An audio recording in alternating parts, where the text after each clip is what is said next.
Sesaat lagi Anda simak program spesial Tanya Dokter edisi khusus bersama Rumah Sakit Umum Daerah Depati Hamzah Kota Pangkal Pinang dengan narasumber Dr. Helviani SPA dan Dr. Adi Rosadi SPP dengan tema Kupas Tuntas COVID-19 dan vaksinasinya. Selamat mendengarkan.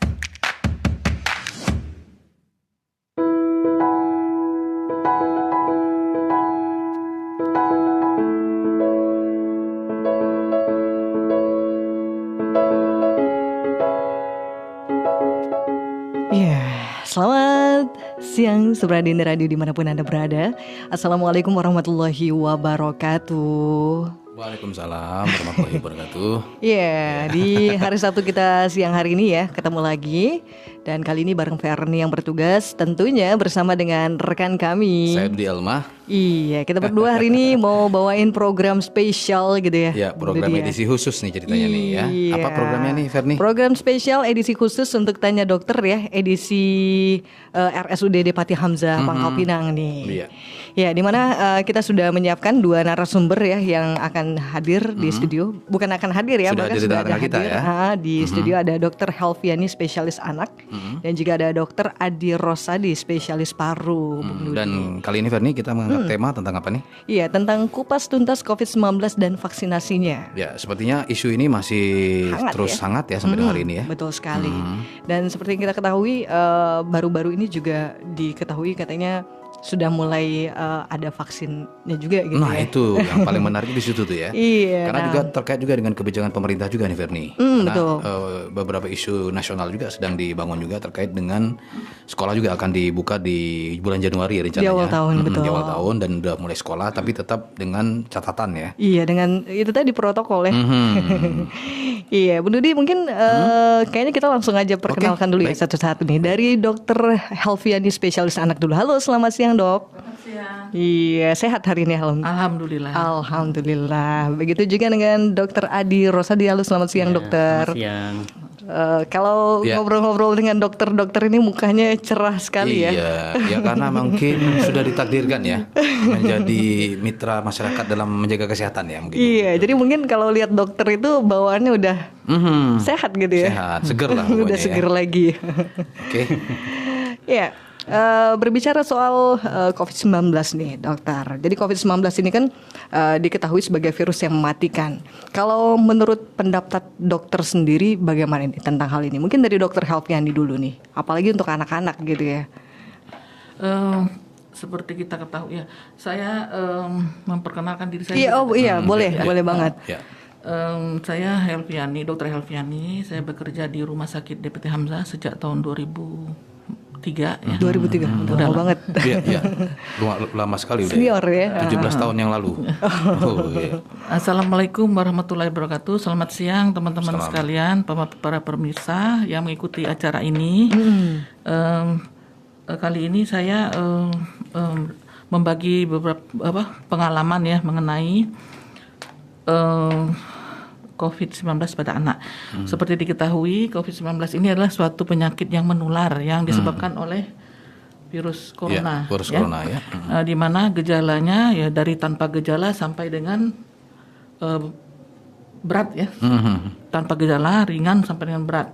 Yang gejala yang ada misalnya ringan, gejala batuk pilek, demam ya. Kemudian sakit menelan ya. Kemudian gangguan penciuman. Kalau misalnya sampai berat, dia menjadi sesak, kemudian gambaran dari hasil pemeriksaan penunjangnya, misalnya penunjangnya misalnya rapid dan swab. Ya, kalau anak-anak tuh paling dianjurkan tuh swab. Rapid tuh ukurannya sudah akurat. Jadi swab itu yang paling dianjurkan. Kemudian gambaran radiologinya juga khas ya, seperti GGO, glass ground opacity. Kemudian angka kejadian di Bangka Belitung dari bulan Maret sampai dengan bulan November ini ada 179 anak. Itu untuk di Bangka Belitung. Kalau untuk 179 ya. Kalau untuk seluruh Indonesia sekitar 2 bulan yang lalu saya waktu ikut di Jakarta sekitar 500-an seluruh Indonesia. Seluruh Indonesia. Ya. Jumlah yang tidak sedikit itu ya. Ya, tapi untuk di Bangka Belitung dari 179 itu tidak ada yang meninggal ya. Jadi bisa dibilang Bangka Belitung menyumbang angka cukup besar juga ya, 179 Ya, ya. ini bertambahnya berapa minggu yang lalu dari pesantren di di Simpang Katis.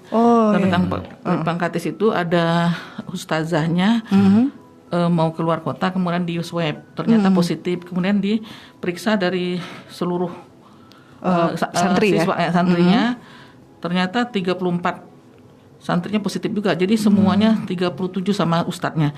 Ya, itulah yang menyumbang terbesar sehingga menjadi 179. Ya, sekarang keadaan mereka sudah di karantina di Diklat ya.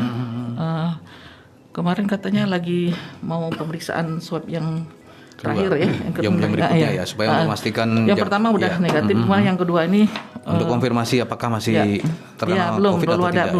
Belum ada informasinya. Baik. Kemudian tadi ya, sementara kalau dikatakan tadi untuk vaksinasi pada anak belum ada sampai sekarang ya, hanya vaksinasi yang untuk umur 18 sampai 59 tahun aja sudah diuji klinik ya. Nah, untuk anak sampai sekarang belum. Setelah 18 sampai 59 tahun ini biasanya seterusnya dilakukan untuk uji klinik di bawah umur 18 tahun. Dan banyak yang bilang katanya kalau misalkan untuk anak-anak untuk riskan ke arah yang mematikan istilahnya ya dok ya, bisa dibilang katanya minim sekali kasus kematian dari COVID-19 karena kan dibilang COVID-19 itu bisa menyebabkan kematian kalau misalkan ada penyakit bawaan. Itu benar nggak sih dok? Iya, kalau biasanya yang dewasa itu kan dengan komorbid penyakit bawaannya ya. Nah, itu penyakit menyerta ya. Ya, nanti mungkin dokter Adi menerangkan. Kalau anak-anak biasanya ya, makanya di sini angka kejadiannya yang meninggal kan tidak ada sampai sekarang. Iya, alhamdulillah ya. Ya, oke. Mungkin dari dokter Helviana sudah menjelaskan seperti itu kaitannya dengan kondisi ketika COVID itu diidap oleh anak-anak ya. Dan ternyata memang dari jumlah anak-anak itu alhamdulillah tidak ada satupun yang mengakibatkan saya meninggal dunia. Nah, sekarang mungkin geser ke dokter Adi ya, yang merupakan dokter spesialis paru ya. Saya dengar dokter juga saat ini sedang menangani pasien-pasien baru juga nih di COVID nih. Gimana dokter? Ya, saat ini saya sedang merawat pasien COVID-19 itu di Rumah Sakit Umum Depati Hamzah. Itu ada 3 orang. Sedangkan di ruang isolasi COVID-19 di Rumah Sakit Timah itu ada 7 orang. Jadi hari ini saya visit pasien COVID itu ada 10 orang. Gitu. Untuk saat ini di antara 10 orang pasien COVID yang sedang saya tangani di 2 rumah sakit itu 9 orang menunjukkan gejala sedang, sedangkan ada 1 orang itu dengan gejala berat. Gejala berat itu apabila kita temukan gejala sesak napas. Kemudian kalau di foto ronsen itu ada gambaran yang namanya pneumonia. Pneumonia itu radang paru. Yang putih-putih itu katanya dok ya? Ada bercak-bercak putih atau perselubungan di paru. Dan kalau perselubungannya banyak itu akan menimbulkan pneumonia berat. Jadi ciri dari COVID-19 berat itu hampir selalu disertai dengan pneumonia berat. Kemudian kalau diukur kadar oksigen dalam darah itu kita katakan pemeriksaan saturasi oksigen itu di bawah 93% gitu. Jadi memang COVID-19 ini itu adalah penyakitnya, kemudian penyebabnya itu seperti kita ketahui adalah sebuah virus yang namanya SARS-CoV-2. Dulu tahun 2003 itu ditemukan penyakit SARS ya, SARS Severe Acute Respiratory Syndrome ya. Itu penyebabnya SARS-CoV Ya. Nah, pada saat Desember 2019 ya, itu waktu ditemukan pertama kali di Wuhan, Cina, itu akhirnya ada gambaran virusnya yang mirip dengan virus SARS yang ditemukan tahun 2003 sehingga dinamakan sebagai virus SARS-CoV-2. Ya. Dan penyakitnya itu dinamakan COVID-19. Ya. Yang menjadi perhatian kita adalah bahwa penyakit ini tadi sudah disebutkan oleh Dr. Helviani memang sangat mudah menular, ya, sangat mudah menular. Penularannya itu melalui pertama itu droplet, yang kedua itu dengan kontak, ya. Droplet itu adalah percikan dahak yang dikeluarkan pada saat seseorang itu berbicara, kemudian batuk atau bersin. Sedangkan kontak itu apabila droplet itu menempel pada barang-barang di sekitar kita atau kita berjabat tangan, kemudian orang tersebut mengusap-usap mata, telinga, hidung, dan mulut, maka virus itu bisa masuk. Jadi memang karena penularannya lewat droplet dan lewat kontak, maka sangat mudah sekali menular. Dan sekarang di Indonesia rata-rata masih ada 3.000 sampai 4.000 kasus sehari. Di Bangka 2 hari yang lalu ada 23 kalau nggak salah. Kemudian kemarin kalau nggak salah ada 10 kasus baru. Jadi memang kasus di negara kita itu belum menunjukkan tren penurunan. Ya. Jadi kita dikatakan untuk gelombang 1 saja itu kita belum lewat. Ya. Jadi kasusnya masih rata-rata 3.000 sampai 4.000 kasus sehari. Bisa dibilang masih tinggi juga ya? Ya, masih tinggi. Ya. Gitu. Ya, kenapa kasus masih tinggi? Jadi ini adalah sebuah penyakit pandemi. Nah, penyakit pandemi ini para ahli sudah menyebutkan bahwa untuk membuat agar kasus ini menurun, ya, itu memang harus disertai dengan disiplin yang ketat dari masing-masing individu dan masyarakat. Ya.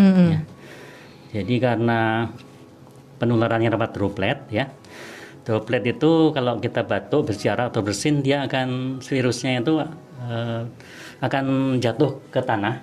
Itu jaraknya kurang dari 1 meter. Nah, itulah konsep bahwa menjaga jarak itu minimal 1 meter itu sangat penting, karena kalau kita sudah menjaga jarak lebih dari 1 meter, memang diharapkan kita tidak akan tertular, gitu. Gitu. Sedangkan yang kedua itu kan mencuci tangan. Kenapa? Karena virus ini begitu dikeluarkan lewat batuk, bersin, berbicara, dia akan menempel di barang-barang sekitar kita, kemudian kita memegang barang tersebut, makanya kita harus sering cuci tangan. Cuci tangan. Dan itu sekarang sudah sering kita lakukan ya, Ferdi? Dan menjadi kebiasaan sehari-hari ya. Mencuci tangan, menjaga jarak, dan memakai masker. Ya. Cuman yang agak susah nih, kita sebagai penyiar announcer ini memang agak susah sih, Dok, kalau pakai ini ngap banget gitu, Dok. Gitu. Jadi mau nggak mau dibuka juga kadang. Dibuka juga ya. Ya, semakin menarik aja nih Ferni, obrolan kita, Ferni. Iya, betul. Oke, Dokter Adi sama Dokter Helviani, mungkin kita jeda iklan dulu. Oke, siap. Ya, nanti kita akan gali lebih dalam terkait tema kita kali ini, dan mungkin Ferni ada beberapa pertanyaan yang tajam yang sudah disiapkan, barangkali bisa ditanyakan nanti sama kedua dokter kali ini. Oke, siap. Oke, seperti itu masih bersama saya Dudi Alma dan ada Ferni juga di studio. Bersama rekan Heri Arvin di Banyak Berita dan kedua narasumber hebat kami, dan kita akan kembali sesaat lagi. Anda masih mendengarkan 97.6 FM Ini radio yang Bangka Belitung. Sumber informasi terpercaya.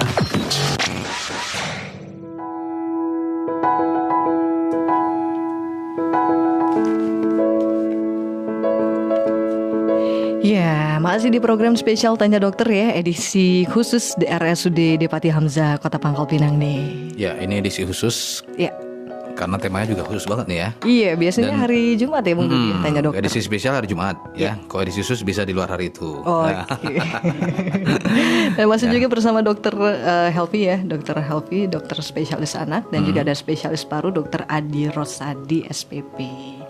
Nah, kali ini kita mau nanya ke dokter Adi nih.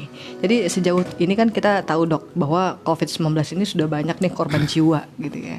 Nah, namun saat ini katanya COVID-19 ini bisa dikendalikan lah ya. Katanya juga sudah ada antivirusnya gitu. Ini benar nggak sih dok? Gimana tanggapan dokter? Ya, sebenarnya kalau COVID-19 ini sudah bisa dikendalikan, itu sebenarnya tidak sepenuhnya benar. Melihat bahwa kasus ini semakin bertambah di negara kita. Di negara kita itu rata-rata masih 3.000 sampai 4.000 kasus sehari, gitu. Sedangkan di Bangka Belitung lebih kurang kadang sampai 5, tapi sempat juga sampai 24 kasus baru sehari. Jadi sebenarnya sih kita mengenal ada negara-negara yang istilahnya dikenal sebagai winning countries ya. Winning countries itu adalah negara-negara yang awalnya kasusnya itu bertambah banyak menuju puncak, kemudian kasusnya semakin menurun sampai hampir nol ya. Winning countries itu contohnya adalah Australia, Cina, kemudian Korea Selatan, Taiwan, kemudian Thailand dan Vietnam. Ya. Jadi mereka sudah melewati gelombang 1. Sedangkan kita ya Indonesia itu istilahnya itu dianggap sebagai masih merupakan need action countries. Jadi kasusnya itu kan puncaknya belum terlewati. Jadi kalau kita ada lagu naik-naik ke puncak gunung, nah kita naik terus. Oh gitu. Belum sampai puncak. Oh, ini belum klimaksnya berarti dok ya? Belum. Oh gitu. Dan belum menurun. Sehingga kita akhirnya sekarang ini dianggap sebagai negara yang ditakuti di dunia. Karena angka COVID-nya sangat tinggi sekali ya. Angka COVID-nya tinggi, rata-rata 3.000-4.000 kasus. Ya, namun dok kita juga tahu bahwa saat ini kan perbandingan angka yang meninggal dengan angka yang sembuh sepertinya sudah beranjak angka sembuh yang lebih tinggi nih. Menurut dokter bagaimana? Sebenarnya kalau kita berbicara COVID-19 itu cuma ada 2 kemungkinan, sembuh dan mati. Gitu. Jadi kalau seseorang yang awalnya positif ya, yang positif bukan ada yang tanpa gejala, ya. Tanpa gejala itu ya tidak ada gejala seperti orang sehat, batuk pilek pun nggak ada. Ada yang gejala ringan seperti itu sudah dikemukakan Dr. Helviani, gejala sedang dan berat, ya. Jadi kalau di sebuah negara atau sebuah provinsi itu kalau angka kematiannya rendah, itu otomatis angka kesembuhannya tinggi, gitu. Karena tidak ada COVID itu cuma ada 2 kemungkinan, meninggal dan sembuh, gitu. Ya. Nah, alhamdulillah Bangka Belitung itu termasuk provinsi yang angka kematiannya itu rendah, sehingga sempat kita mendapat predikat sebagai provinsi yang berhasil dalam menangani COVID. Ada 5 provinsi ya dok ya yang dapat penghargaan dari Presiden Jokowi ya. Kenapa? Karena angka kematian itu rendah, gitu. Dan sampai sejauh ini terakhir saya lihat total angka kematian itu ada 11 gitu. Di Bangka Belitung ya. Ya. Dan angka kematian ini terutama mengenai pada penderita COVID yang ada komorbid ya. Penyakit bawaan ya. Kalau saya pribadi sih ada 3 kasus yang saya tangani yang meninggal, itu 2 orang itu dengan satu orang dengan penyakit jantung, yang satu dengan diabetes mellitus. Cuma yang harus pernah saya nangani satu kasus tidak ada komorbid, jadi dia sehat, tetapi meninggal juga. Nah ini ternyata menunjukkan bahwa sebenarnya di Bangka Belitung itu sudah ada strain virus yang ganas, karena dia menyerang orang sehat tapi ternyata meninggal juga. Karena itu ya kita harus sebenarnya lebih sangat ekstra hati-hati. Angka kematian nasional COVID-19 itu belum menurun ya. Masih beranjak lebih kurang 90 sampai 100 sehari. Ya. Jadi belum menurun gitu. Jadi sebenarnya kita ya Indonesia ini sebenarnya belum bisa menerapkan new normal sebenarnya. Ya. New normal itu kan itu ada syaratnya. Apa saja itu, Dok? Pertama adalah angka terjadi penurunan kasus lebih dari 50% dalam 3 minggu terakhir.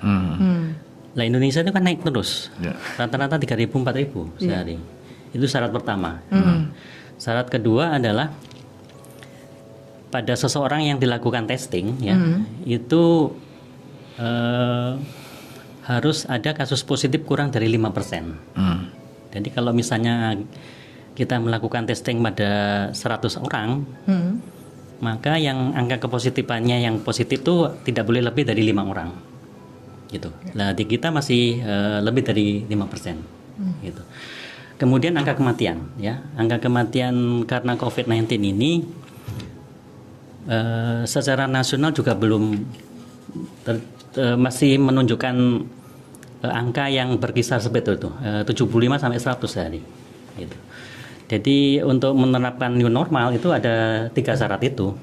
Dan itu ketiga-tiganya sebetulnya belum dicapai oleh Indonesia. Tetapi kita sudah menerapkan new normal ya. Ya, tapi benarnya gini Ferni ya. Tadi Dokter Adi sebelum kita geser ke Dokter Helvia menyebutkan bahwa di Bangka Belitung sendiri jumlah yang meninggal dari total yang ada itu sekitar 11 orang ya. Dan dibagi mereka yang meninggal karena komorbid ya, ada penyakit penyerta.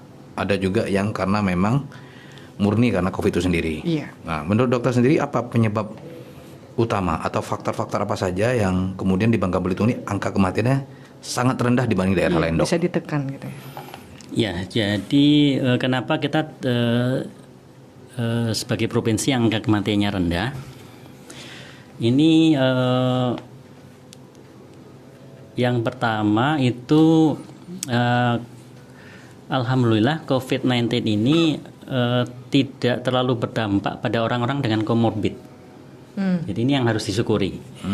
Karena kalau COVID-19 ini menyerang orang dengan komorbid ya, seperti penyakit jantung, hipertensi, diabetes mellitus ya, kemudian sakit ginjal dan sebagainya, memang membuat angka kematian tinggi. Dan sepertinya pasien-pasien yang kita rawat itu tidak banyak mengidap komorbid, gitu. Tidak banyak mengidap komorbid. Karena itulah makanya kita harus menjaga masyarakat kita yang mempunyai komorbid ya, seperti penyakit jantung, hipertensi, diabetes mellitus, sakit ginjal dan sebagainya. Itu memang benar-benar harus dijaga supaya mereka jangan sampai terkena COVID. Gitu. Yang kedua, diperkirakan strain virus yang ganas itu masih sedikit di Bangka Belitung. Gitu. Ini terbukti pasien yang meninggal karena COVID dan dia tidak ada komorbid itu hanya 1 orang. Oh ya, yang kemarin gitu, yang kemarin itu. Gitu. Kalau untuk fasilitas sendiri, Dok, fasilitas penunjang di rumah sakit, khususnya untuk RSUD Depati Hamzah, itu gimana, Dok? Udah memang sesuai dengan standarnya atau memang sudah ini ya? Ya, di RSUD Depati Hamzah itu alhamdulillah kami sudah mempunyai 9 ruang isolasi tekanan negatif. Kemudian kita sudah mempunyai 1 ruang ICU untuk melakukan tata laksana terhadap pasien COVID-19 yang kritis.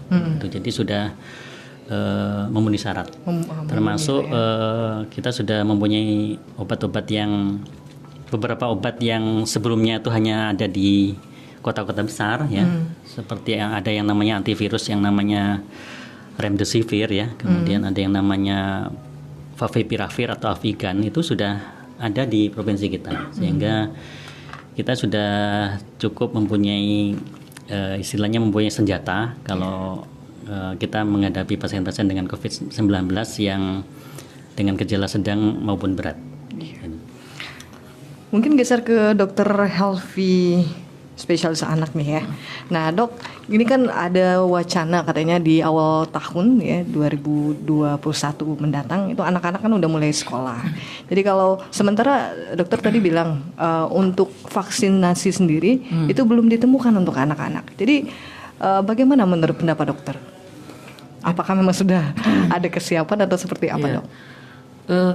Karena kita ketahui bahwa vaksin itu sendiri bukan satu-satunya untuk mengatasi COVID ini. Jadi bukan kita tunggu vaksin nanti jadi bisa nanti COVID-nya menurun ya.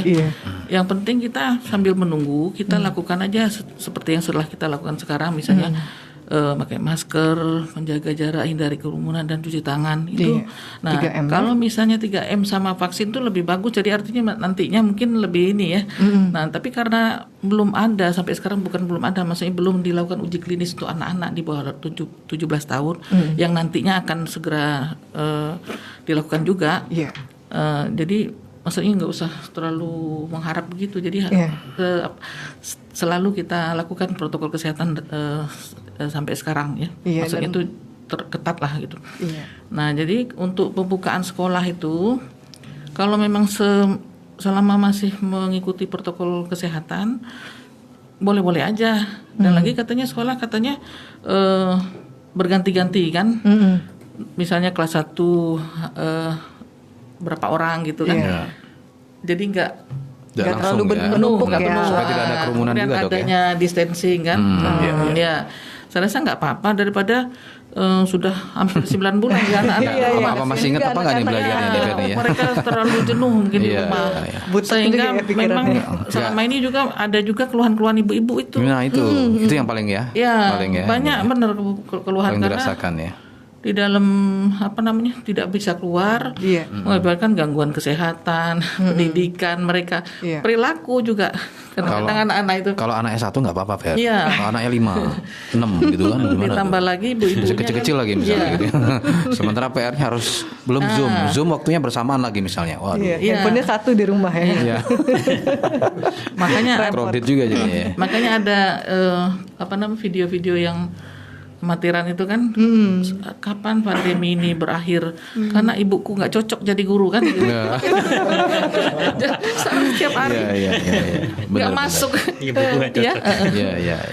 Ya, oke, Ferni, ini semakin menarik perbincangan kita hari ini. Tentu kita juga tahu nih, Ferni, bahwa vaksin kan sudah ada di Indonesia, dan sekarang ini ada beberapa daerah yang sudah mulai menjalankan vaksin ini. Nah, seperti apa obrolannya? Kita jeda dulu ya. Kita akan ngobrol sama Dr. Adi sama Dr. Helviani lagi terkait dengan konten-konten lainnya. Selamat mendengarkan.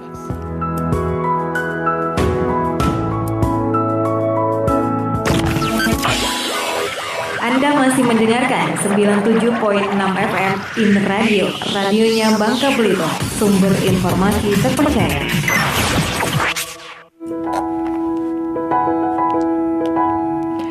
Oke, masih di program Tanya Dokter ya, edisi spesial hari Sabtu kali ini ya, edisi khusus RSUD Depati Hamzah Pangkal Pinang. Dan ya masih dengan tema kita kupas tuntas COVID-19 dan juga vaksinnya ya Bung Dudi. Iya, dan kali ini kita juga masih bersama dengan narasumber kita, Dr. Helvi, spesialis anak, dan juga Dr. Adi Rosadi, spesialis paru. Ya, sepertinya memang kalau kita bicara COVID ini nggak selesai-selesai nih Ferni ya. Artinya memang topiknya itu seperti mengulang ya. Betul. Ya kita sudah pernah ulas ini berkali-kali, tapi ya itu dia ya memang harus disosialisasikan terus untuk masyarakat. Karena memang seperti yang Dokter Adi bilang tadi ya, trennya masih tinggi. Iya, trennya masih tinggi. Jadi masyarakat juga jangan lengah juga kan. Iya. Antisipasi mulai protokol COVID tetap harus kita jaga kan. Dimulai dari diri sendiri ya. 3M jangan lupa. Iya itu dia. Apa aja tuh 3M tuh? 3M menjaga jarak ya. Menjaga jarak, memakai masker. Dan juga rajin-rajin cuci tangan. Oh gitu. M-nya itu mencuci maksudnya. Mencuci tangan. Ya. Tadi Ferni pas masuk sini cuci tangan nggak? Kalau dari rumah udah dong. Tangan ya. Tapi nggak megang apa ya? Tadi pegang sih. Oh, itu hati-hati itu ya. Harus cuci lagi ya. Harus cuci lagi. Oke, Ferni, ini kita tahu, kita di sisi terakhir ya. Ini kita tahu bahwa angka COVID ini seperti Dokter Adi bilang tadi, trennya terus menaik ya. Tetapi memang informasi kita terima juga perbandingan antara yang meninggal dan yang sembuh sepertinya mulai yang sembuh lebih banyak sekarang ini. Ya. Itu sebagai sebuah good news juga ya. Tapi bad newsnya adalah masih terus ada ini. Masih terus ada. Ya kita nggak tahu sampai kapan berhenti gitu ya. Dan pilihannya dua seperti yang dokter bilang, sembuh atau itu meninggal gitu. Ya. Nah mungkin ini dokter Adi pertanyaannya agak sedikit satir ini ya ceritanya nih, agak tajam sedikit ya. Bukan tajam sedikit tapi artinya gini. Setajam. Silet ya. Nah jadi kita tahu bahwa belakangan kita tahu dari pemerintah pusat sempat menyampaikan bahwa jangan kita mengcovidkan lah ya orang yang meninggal gitu ya. Nah, sempat menjadi polemik juga di masyarakat ya statement tersebut ya dari pemerintah pusat ya. Namun mungkin ada ukuran juga kenapa pemerintah pusat bilang seperti itu ya. Mungkin tidak semua, tetapi ada informasi yang sampai kedengaran telinga istana juga ya. Kemudian mengakibatkan disampaikanlah seperti itu. Jangan sampai orang meninggal tuh apa-apa di-covidkan. Meninggal covid gitu. Ya kan? Padahal mungkin meninggalnya bukan karena covid gitu. Nah kita nggak tahu ada apa di balik itu. Nah saya minta tanggapan Dokter Adi, bagaimana dokter melihat informasi yang terkait dengan mereka yang meninggal, yang ada informasi yang kami terima juga karena covid, apa-apa di covid kan itu dok? Ya jadi mungkin ya apakah di dunia manapun itu selalu ada oknum ya. Ya bisa jadi memang itu betul. Yeah. Ada oknum di sebuah rumah sakit yang akhirnya mendiagnosis pasien yang sebenarnya bukan COVID tapi di-COVID-kan. Tapi sebenarnya sih sebagian besar dokter itu sebenarnya tidak ingin nangani COVID. Iya, betul. Saya pribadi ini sebenarnya inginnya merawat pasien-pasien yang non-COVID. Soalnya beresiko tapi juga berhubung ya. Saya ditakdirkan jadi dokter spesialis paru. Iya, karena itu bagian paru ya, karena di COVID itu paru. Jadi untuk mendiagnosis seseorang dengan COVID ya, COVID yang dirawat itu kan dengan COVID sedang dan berat. Ya. Tidak mudah memang, ada kriteria-kriteria supaya kita merawat pasien COVID itu. Dan merawat pasien COVID itu tidak nyaman, sangat-sangat tidak nyaman. Karena pertama kita harus memakai istilahnya itu APD level 3. APD level 3 itu kita sudah harus memakai masker didobel dengan masker N95, kemudian ada yang namanya hazmat, tutup kepala, ada Google, ya, kemudian pakai sepatu boot, ya, dan itu sesak, ya, jadi berat dan sesak, panas lagi, ya. Bisa dibayangin. Jadi tidak nyaman memang, menangani pasien COVID itu tidak nyaman. Jadi memang kalau kita merawat pasien COVID itu memang benar-benar kecurigaan yang kuat ke arah COVID. Jadi sejauh ini sih di Bangka Belitung itu tidak ada yang meng-COVID-kan pasien. Ya, gitu. ya, mungkin itu jadi oknum lah tadi ya. Dan kita harap mungkin setelah istana memberikan ultimatum lah ya mungkin ya seperti itu, artinya benar-benar jangan sampai ada kejadian-kejadian yang tadi terulang lagi ya. Kembali ya, oknum orang yang nggak sakit COVID tapi ternyata di COVID kan. Miris juga kita kan lihat seperti itu ya. Ya mudah-mudahan tidak terjadi lagi lah Ferni. Seperti itu. Balik lagi ke oknumnya itu tadi ya. Ya. Ya oke. Mungkin sekarang geser ke Dokter Helviani apa Helviana nih? Helviani ya. Karena ini sama Nani nggak jauh-jauh beda nih. Helviana itu LV. Oh LV ya. Karena kita punya juga kompani koperasi namanya Helviana gitu. Ini Helviani. Kebiasaan ya. Jangan ibu kembaran. Ya? Coba dicek lagi Bu. Ibu ini jangan-jangan masih saudara sama Bu Helviana ya. Dok, jadi dokter kan spesialis anak nih ya. Tadi dokter mengatakan bahwa anak-anak ya, yang mereka yang terkena COVID itu rata-rata terselamatkan lah ya, tidak sampai kemudian meninggal dunia gitu. Sementara tadi keterangan dokter Adi menyebutkan bahwa mereka yang rata-rata angka meninggal tuh tentu mereka sudah punya komorbid tadi ya, artinya penyakit penyertanya gitu. Nah sekarang mungkin khusus ke anak ini, faktor-faktor apa yang membuat kemudian si anak ini kalau terkena COVID kemudian akhirnya juga tetap nggak apa-apa gitu dok? Apakah karena faktor usianya, kekebalan tubuhnya masih kuat, atau bagaimana? Kan kita tahu bahwa COVID ini terkait dengan imunitas tubuh juga nih dok. Ya, alhamdulillah kita mempunyai anak-anak di Bangka Belitung ini kayaknya seperti kuat-kuat ya. Bandel-bandel ya. Soalnya sampai main di kolong ini ya. Panas-panasan gitu ya. Jadi misalnya kita lihat suspek ke arah COVID, ternyata udah di swab negatif semua. Ya. Alhamdulillah. Jadi nggak ada yang begitu berat bener tuh, nggak ada. Ya. Dan sejauh ini mungkin ya daya tahan tubuhnya mungkin orang tuanya juga makannya apa gimana ya. Sepertinya dari kan biasanya anak-anak itu ketularan kan dari ibunya, dari orang tuanya kan. Nah, jadi penyakit yang COVID ini jarang sekali, jadi berdasarkan penularan dari orang tua, jadi tidak pernah jarang yang dari luar dari mana. Ya mungkin dari itunya makanannya atau imunitasnya ya. Alhamdulillah lah kita. Bangka Belitung meninggalnya dikit, enggak ada meninggal ya. Tidak ada yang meninggal ya. Alhamdulillah ya. Alhamdulillah. Tapi walaupun begitu Ferni, walaupun tidak ada meninggal, tetap antisipasinya juga harus dijaga ya. Iya. Artinya orang tua juga mengingatkan anak-anak juga untuk ikut protokol COVID juga gitu kan. Karena seperti kita ketahui bahwa saat ini kan mereka yang sekolah kan sekarang nggak sekolah lagi, harus jarak jauh kan, pakai Zoom ya kan, pakai WhatsApp ya kan. Jadi efektivitas belajar mengajar pun sangat tidak efektif sekarang ini ya. Malah kesannya sekarang yang ngerjain PR-nya bisa jadi orang tuanya itu, bisa jadi ya. Tapi kayaknya juga iya sih ada. Mungkin juga ini juga satu lagi penduduk anak kan lebih dikit daripada kota lain. Gitu. Jumlah. Bangka Belitung jumlah. Oh, jumlah anak sedikit anak-anak, ya. Itu juga perlu ditelusuri juga ya. Berapa jumlah anak ya? Iya. Lebih kurang. Yang tadi dok, yang beberapa jumlah anak yang tadi dok sebutkan tuh rata-rata usia berapa tuh dok mereka dok yang sempat terkena COVID dok? Di atas 5 tahun gitu. Di atas 5 tahun. Di atas 5 tahun lebih ada sekitar 100-an. Ya. Dulu kalau bukan dulu sih, pas pertama kali COVID ada di Indonesia, psikosomatis kan melanda di mana-mana ya. Sampai orang ketakutan, demam sedikit takut, dokter Adi kan. Iya. Tapi makin ke sini kayaknya masyarakat Bangka Belitung semakin ini ya, acuh ya. Iya. Tapi ada satu peristiwa menarik juga ya. Sejak ada satu kejadian di Jakarta baru-baru ini, kita nggak perlu sebutkan kejadiannya apa, sampai ya mau ngomong ya, sampai ada pejabat kepolisian juga ya harus nonaktifkan ya, dimutasi gitu ya, karena mungkin tidak bisa mencegah keramaian dan sebagainya itu, dan kewajiban untuk mematuhi protokol COVID juga semakin tinggi sepertinya dok. Iya.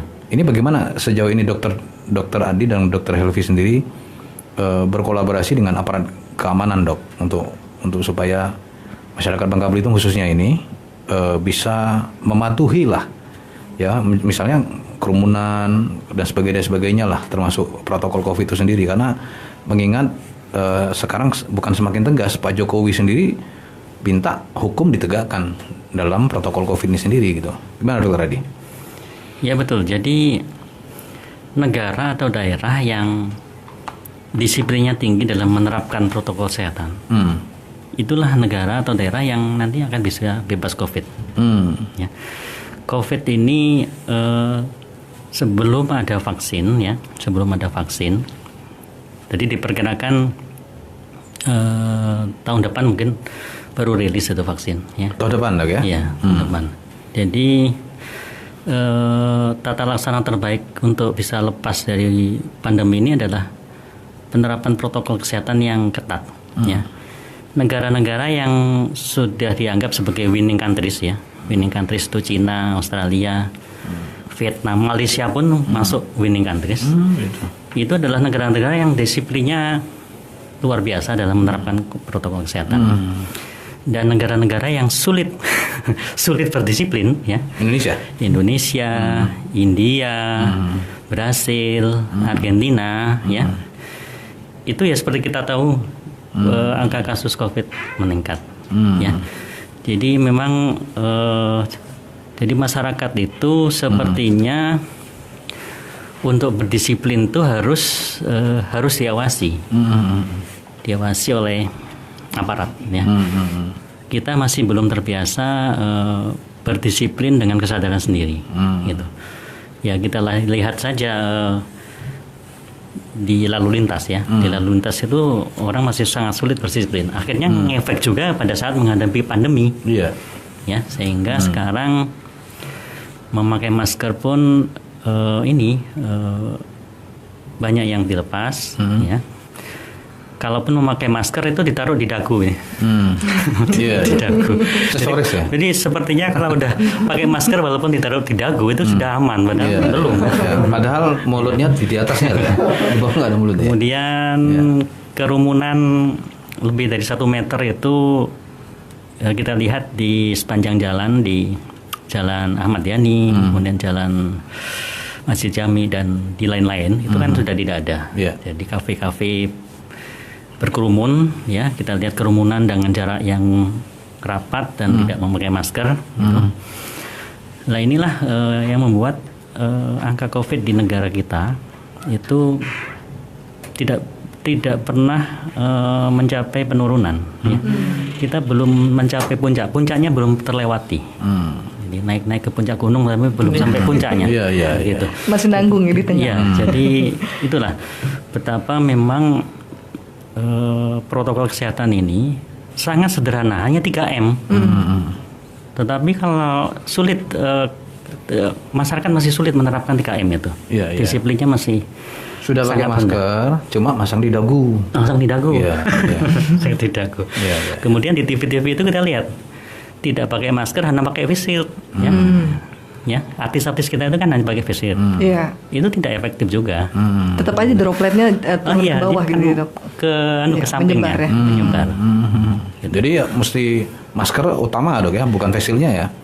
Masker utama, tapi lebih baik ditambah face shield lebih baik sifatnya lagi. Melengkapi lah. Melengkapi. Tapi kan face shield saja itu tidak aman.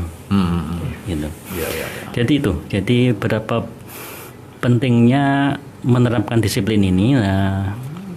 Barang siapa yang negara atau daerah yang tidak mampu berdisiplin, kasusnya tidak bisa menurun seperti negara kita. Oke, baik. Ya, mungkin kita kayaknya udah hampir di closing statement nih, Bung Dudi. Dari Dr. Helvi sendiri mungkin ada himbauan juga nih untuk para orang tua gitu ya, atau juga mungkin untuk anak-anak dalam menangani kasus COVID-19 ini. Gimana, Dok? Ya tadi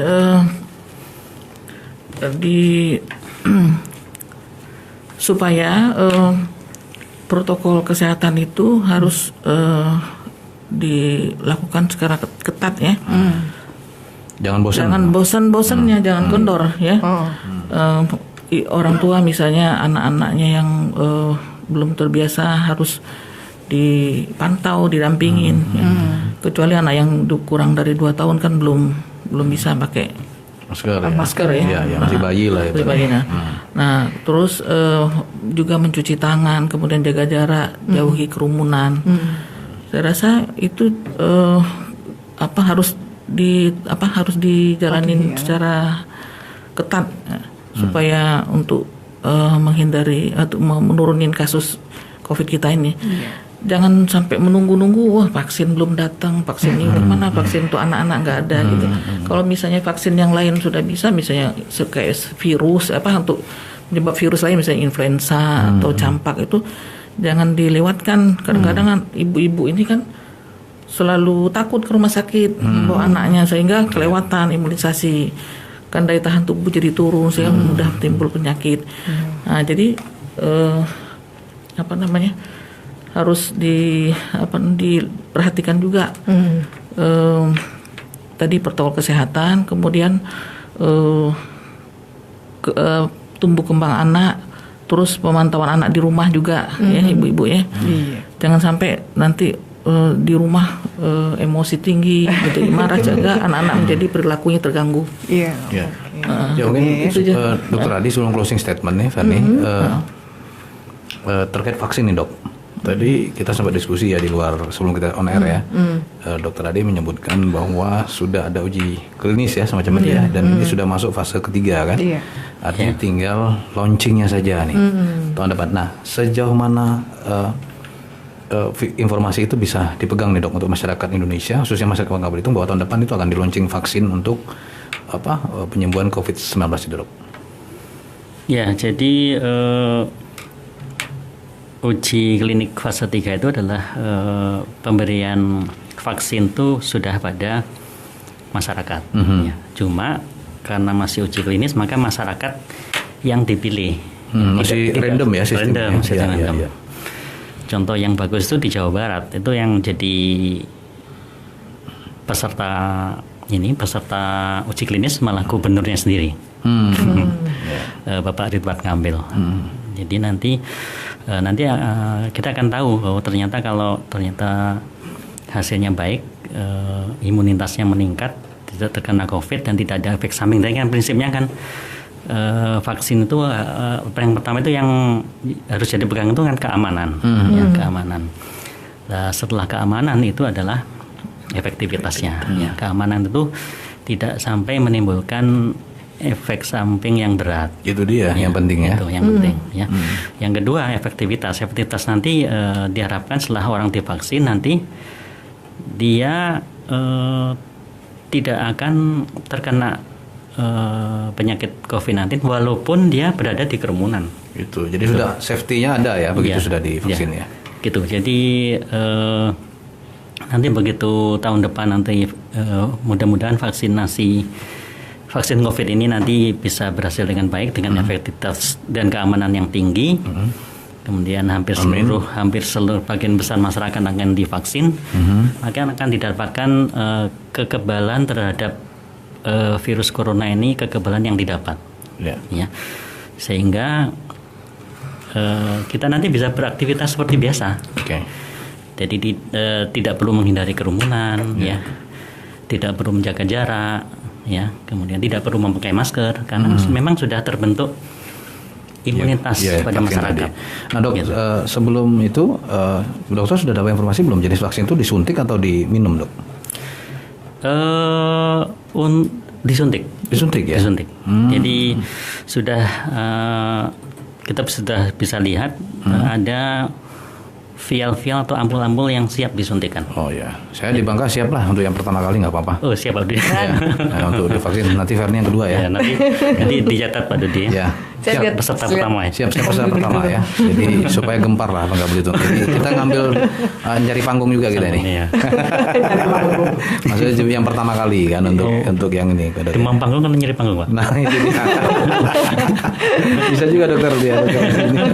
Up to date. Ya.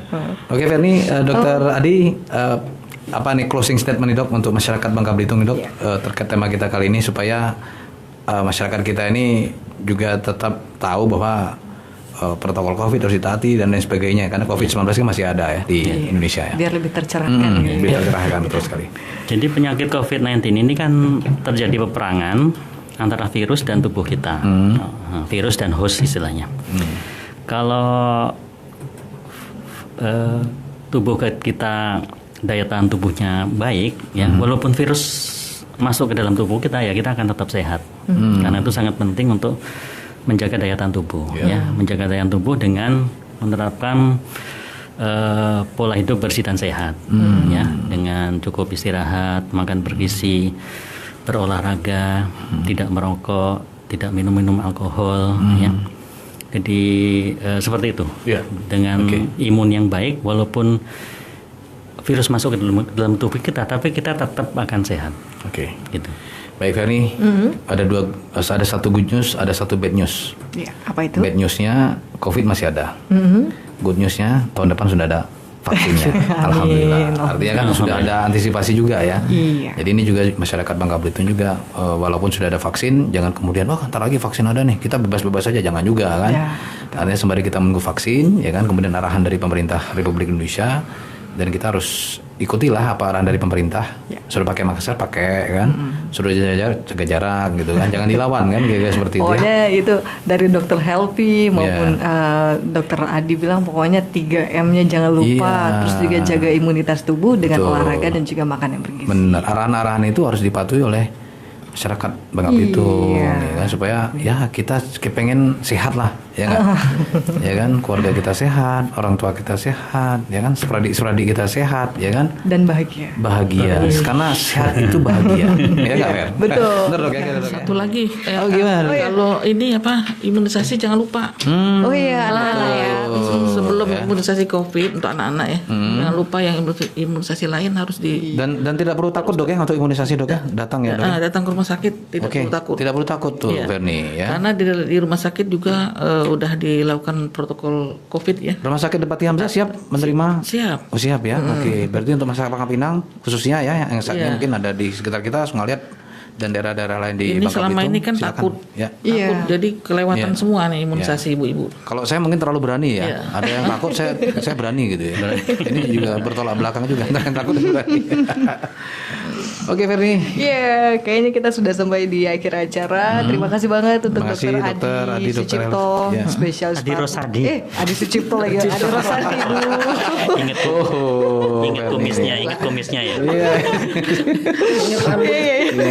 Ini namanya diganti-ganti. Ini harus syukuran dulu, nanti tumpengan lagi tuh dokter Adi nanti. Bakalan potong kambing lagi ya dok.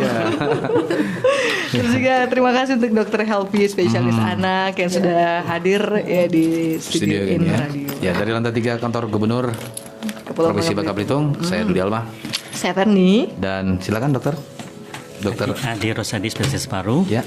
Dokter Helviani spesialis anak. Ya, kita pamit undur diri dari program edisi khusus Tanya Dokter. Kita ketemu lagi di lain kesempatan. Sampai jumpa dan Wassalamualaikum warahmatullahi wabarakatuh.